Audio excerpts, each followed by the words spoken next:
Их эзэн Чингис хааны мэндэлсэн өдөр буюу Монгол бахархлын өдөр энэ сарын 23-нд тохиож байгаа.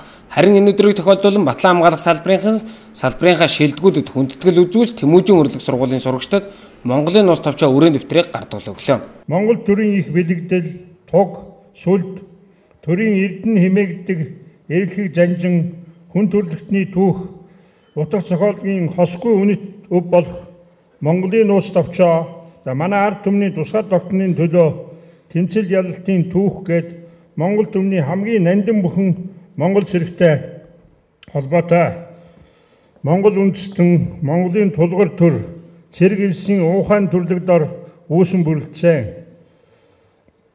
харин өнгөрсөн жилийн сөрөн тэмцэгтч эх орныхоо орчин цагийн их бүтээн байгуулалтыг зохицуулахдч сансрын уудамтч Монгол хүний мөрийг гаргахтч дэлхийд дахна Монгол улсын инхийг эрхэмлэгч бодлогыг тунхаглан үдэрлэгч Монгол цэргэл түүчээдэн мандайсан билээ. Дэлхийн аварга шалгаруулах чөлөөтөхийн тэмцээнд энэ жил аваргалж Азийн наадмаас хүрэл медаль хүртэн Айрмын дэлхийн аварга хэмээх эрхэм алдрыг ердөө сар гаруйхны хугацаанд хүртэж чадсан Сүхбаатарын цэрэнжим.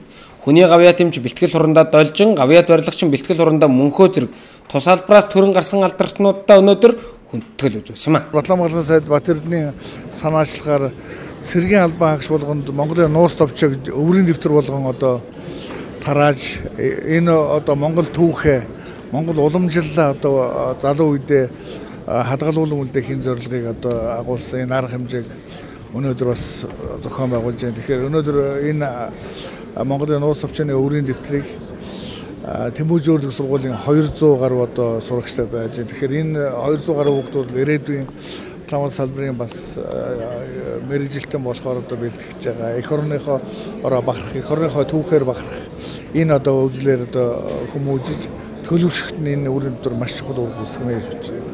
Батлан хамгаалахын сайд Батэрдний санаачлагаар Монголын нууц товчоог өврийн дэвтэр байдлаар хэвлүүлэн хугацаа зэргийн алба хаагчдад үнэгүй бэлгэлж байсан бол энэ удаад энэхүү 200 гаруй сурагчдад өглөө.